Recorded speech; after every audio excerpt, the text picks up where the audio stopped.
Hello everyone, আসসালামু আলাইকুম। শুভ সকাল সবাইকে। রাহেনাজ ব্লগের আরও একটা নতুন ভিডিওতে সবাইকে স্বাগত। কেমন আছো সবাই? আশা করছি ভালো আছো। আমিও আলহামদুলিল্লাহ ভালো। তো ভিডিও শুরুতে বলবো, চ্যানেলে যারা নতুন অবশ্যই চ্যানেলকে সাবস্ক্রাইব করবে, আর যারা ফেসবুক পেজ থেকে দেখছো তাদেরকে ফেসবুক পেজটাকে ফলো করার অনুরোধ রইল। যারা ফলো করে দিয়েছো বা যারা সাবস্ক্রাইব করে দিয়েছো তাদেরকে অসংখ্য ধন্যবাদ। তো ছিলাম মেয়ের স্কুলে, এখন যাচ্ছি বাড়ির দিকে, আর সামনে হচ্ছে রাস্তা পার হব। তো চলো বাড়ির দিকে যাওয়া যাক। রাস্তায় সকালবেলা না গাড়ি ঘোড়ার চাপ থাকে, তো দু এক সময় তো প্রচুর রাস্তা পার হওয়ার জন্য দাঁড়িয়ে থাকতে হয়। সকালবেলাটা সবাই কাজে যায়, স্কুলে বার হয়, সব সময় গাড়ির চাপ থাকে, আর বাস টাস চলে এই রাস্তা দিয়ে, আরও প্রচুর চাপ থাকে। তো এই জায়গাটা দেখো এত সুন্দর লাগছে, ভিউটা কি বলবো, নীল আকাশ, সাদা মেঘ, সাথে নারকেল গাছগুলো এত সুন্দর লাগছে। বাড়ি চলে এসেছি, বাড়ি এসে হচ্ছে ঘরে তালা খুলে ঘরের ভিতরে ঢুকবো। আর আজকে বাইরে এত রোদ্দুর কি বলবো, গরমও লাগছে খুব, কিন্তু মাঝে মধ্যে যে হাওয়াটা রয়েছে, হাওয়া থাকলে না একটু ভালোও লাগছে। তো সব ঘরের জানলাগুলো খুলে দেবো। সকালবেলা খোলা হয় না, কারণ ঘরের জানলা খুলে আমি যাই না। মেয়ের স্কুল থেকে দিয়ে বাড়ি এসে তারপরে হচ্ছে জানলা টালনা সব খুলে দিই। আর ঘরে জানলা টালনা যতক্ষণ না খুলি না, ততক্ষণ বাইরের হাওয়া বাতাস ঘরের ভিতরে না আসলে যেন একদম দম মেরে থাকে ঘরের ভিতরে, যেন মানে গরমে হয়ে যায়। তো ছাতাটা রাখলাম, এখন ব্যালকনির এই পাশের দরজাটা খুলে দিচ্ছি। ব্যালকনির এই সাইডে দরজা রয়েছে, এই পাশটা খুলে দিচ্ছি। সকাল থেকে ঝলমলিয়ে রোদ বার হয়েছে। আর এখন না মাঝে মধ্যে কিন্তু ভোরের দিকে বা রাতের দিকে অল্প একটু একটু বৃষ্টি হচ্ছে, কিন্তু সারাদিন আর বৃষ্টি হচ্ছে না। সকাল থেকে খুব সুন্দর রোদ বার হচ্ছে। তো জামাকাপড় চেঞ্জ করব, খাওয়া দাওয়া করব। তার আগে বলে রাখি, ভালো লাগলে আমার ভিডিওটা অবশ্যই লাইক কমেন্ট শেয়ার করবে। আর তোমার হচ্ছে তোমাদের সুন্দর সুন্দর কমেন্ট দেখলে কিন্তু মনটা অনেক সত্যি ভালো হয়ে যায়। তো মেয়ে সকালবেলা গোলা রুটি করে দিয়েছিলাম, ও খেয়ে চলে গেছে। আর আমি হচ্ছে আমার নিজের জন্য একটু গোলা রুটি করছি, কারণ আগের দিন মাংস রান্না করেছিলাম, সেই মাংসের ঝোল দিয়ে তারপরে হচ্ছে আমার মেয়ে বলছিল যে গোলা রুটি করো, গোলা রুটি দিয়ে মাংসের ঝোল দিয়ে খেয়ে যাবো। রুটির মতনই হয় এখন গোলা রুটিটা, কিন্তু সকালবেলা অনেকেই খায়, বেশ ভালো। রুটির মতো একটু পাতলা করে করি, দুটো করে। মেয়ের জন্য একটা করে দিয়েছিলাম, সকালেও খেয়েছিল, সেই গোলাই ছিল, তাই আমি বাড়ি এসে আবার নিজেরটাও খাবার তৈরি করে নিচ্ছি। দেখো, দুটো গোলা রুটি পাতলা রুটির মতন করে নিয়েছে, খুব সুন্দর গোল হয়েছে। আর আমি হচ্ছে মাংসের ঝোল দিয়ে খেয়ে নেবো। মাংসের ঝোল দিয়ে গোলা রুটি বা রুটি খেলেও কিন্তু অনেক ভালো লাগে। আলু মাংস কিছুই নেবো না, এমনি শুধু ঝোল দিয়ে খেয়ে নেবো। তো চলো খাওয়া দাওয়া শেষ করি, রান্নাবান্না করবো। কী করছি সারাদিন সেটাই তোমাদের সাথে শেয়ার করবো। খাওয়া দাওয়া করে গিয়েছিলাম জামাকাপড় কাচতে, একটু ভিডিওর কাজ ছিল, সেগুলো করেছি, ভিডিও আপলোড দেওয়া ছিল, সেগুলো দিয়ে ভাত জামাকাপড় কেচে এসে ভাত বসিয়ে দিয়েছি। ভাত প্রায় হয়ে গেছে। আজকে রান্নাবান্না একটু কম, জানো তো, দু একদিন একটু রান্নাবান্না কম থাকলে না মেয়েদের ভালো লাগে, আর নিজেকে যেন একটু ছুটি ছুটি মনে হয়, ভালো লাগে। তো এখানে অনেকগুলো ধনেপাতা নিয়ে এসেছিলো আগের দিন আমার বর বাজারে গিয়ে, সেই ধনেপাতার থেকে কিছুটা আমি বাটা করব। অনেকদিন ধনেপাতা বাটা করা হয় না।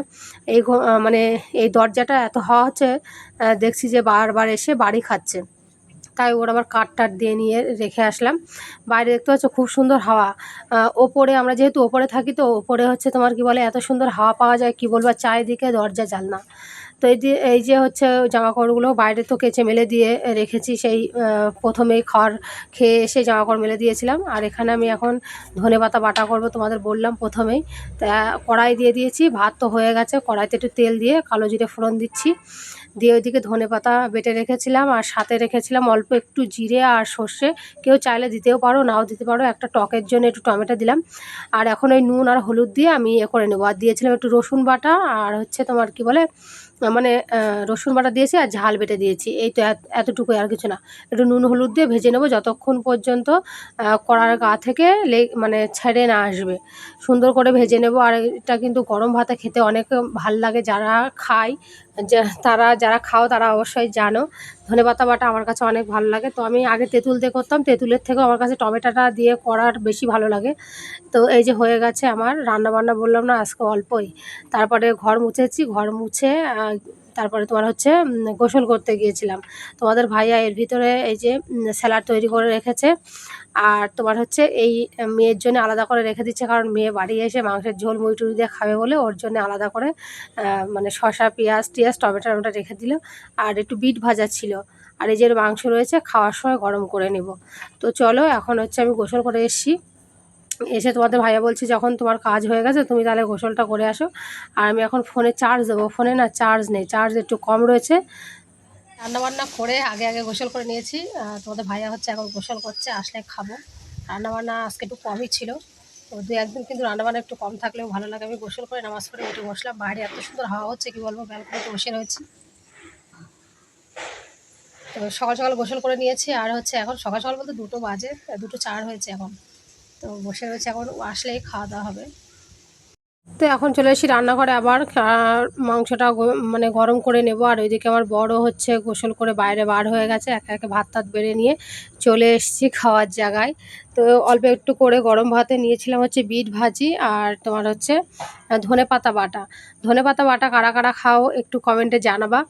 আর এদিকে মটর ছেড়ে দিয়েছে তোমাদের ভাইয়া গিয়ে, মটর ছেড়ে দিয়ে পানি নিচ্ছি। আমাদের দুটো হচ্ছে বেসিংয়ে দুটো ইয়ে রয়েছে পাইপ। মোটর ছাড়লে যেহেতু এখানকার কেরালার মানুষরা খায়, মানে পাতকর পানি খায়, তো পাতকর পানি যখনই মোটর ছাড়া হয় তখন হচ্ছে ডাইরেক্ট পানি আসে, সেই পানি ধরে কিন্তু খায়।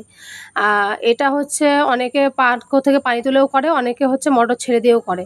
তো এখন হচ্ছে বিকালবেলা মেয়ে পড়ে মানে স্কুল থেকে বাড়ি চলে এসে আর আসার সময় বাইরে তো এত গরম আসছিল, আস্তে আস্তে মনে হয় আইসক্রিম পেয়েছে, তাই কিনে নিয়ে এসে 2-1 দিন দোকান থেকেও কিনে নিয়ে এসে খাই। তো আমি বললাম, তোর কদিন আগে গলা ব্যথা ছিল, শরীর খারাপ ছিল, আবার এই গরমের ভিতরে আইসক্রিম খাচ্ছিস, তোর তো আবার শরীর খারাপ করবে। তো বলছিলাম আর শুনছে আর হচ্ছে খাচ্ছে আর হাসছে। কদিন আগে হচ্ছে গলা ব্যথা আর হালকা গা জ্বর জ্বর ভাবের জন্য একটা পরীক্ষা দিতে পারিনি, স্কুল খুললো, তারপরে আবার সেই পরীক্ষাটা অঙ্ক পরীক্ষা বাকি ছিল, দিল। আবার হচ্ছে এই যে এখন বিকালবেলা যাচ্ছে পড়তে, বাজে এখন 5টা। বাড়ি এসে গোসল করে আবার একটু এটা ওটা খেয়ে মুড়ি খেয়েছিল, মুড়ি হচ্ছে মাংসের ঝোল টোল দিয়ে। তো বাড়ি চলে এসে আসার পরে সন্ধ্যাবেলা এটা চা করে নিচ্ছি। সন্ধ্যাবেলা একটু চা না খেলে আর পড়তে বসতে চায় না, কারণ টিউশন থেকে বাড়ি এসছে, আসার পরে একটু রেস্টেরও দরকার আছে, কারণ স্কুল থেকে বাড়ি এসে ওই 10-15 মিনিট রেস্ট পায়, তারপরে আবার চলে যায় পড়তে। পড়ে বাড়ি এসছে তখন 6:30 পৌনে 7টা বাজে। এখন আমি চা করব, চা করে ওকে খেতে দেবো। আর আমার হচ্ছে বর গিয়েছিল চা খেতে সন্ধ্যাবেলা, বাড়ি এসেও খাই। আবার সন্ধ্যাবেলা একটু চা না খেতে গেলে হয় না। তো আসার সময় ঝালের চপ, তারপরে মশলা বাদাম এখানে কেরালাতে পাওয়া যায়, সেইটা কিনে নিয়ে এসছে। আর একটু রসুন ছিল না বাড়ি, তাই কিনে নিয়ে এসছে। তো এখন এই যে চা করে নিয়েছি, আর হচ্ছে তোমার কি বলে এখানে ও আচারও নিয়ে এসেছিলো। অনেক দিন ধরে বাড়িতে আচার নেই, লেবুর আচারটা ভালো লাগে, তো এগুলো রেখে দিচ্ছে এখন, আচারটা আর হচ্ছে রসুনটা। তো আর এখানে আমি ভাবছি কি যে ঝালের চপটা না একদম ঠান্ডা হয়ে গেছে, আর এদিকে চাও আমার হয়ে গেছে নামিয়ে, তাই আমি এখন ওই ঝালের চপটা এপিট ওপিট করে একটু হালকা করে গরম করে রাখবো, মানে নেব। গরম করে রাখলে কি জানো তো খেতেও ভালো লাগে গরম গরম। তো যাই হোক, আজকের ব্লগ কেমন হয়েছে সবাই একটু জানাবে, ভালো লাগলে লাইক কমেন্ট শেয়ার করবে, চ্যানেলে নতুন হলে সাবস্ক্রাইব করবে। ঝালের চপগুলো ভেজে নিয়েছি, চলো গরম গরম চা খাওয়া যাক, মেয়েকে পড়তে বসাবো। চলো একদম ব্লগের লাস্টে চলে এসেছি। তো দেখা হবে নতুন কোনো ভিডিওতে, ততক্ষণ সবাই ভালো থাকবে, সুস্থ থাকবে, আমার চ্যানেলের সাথে থাকবে। বাই।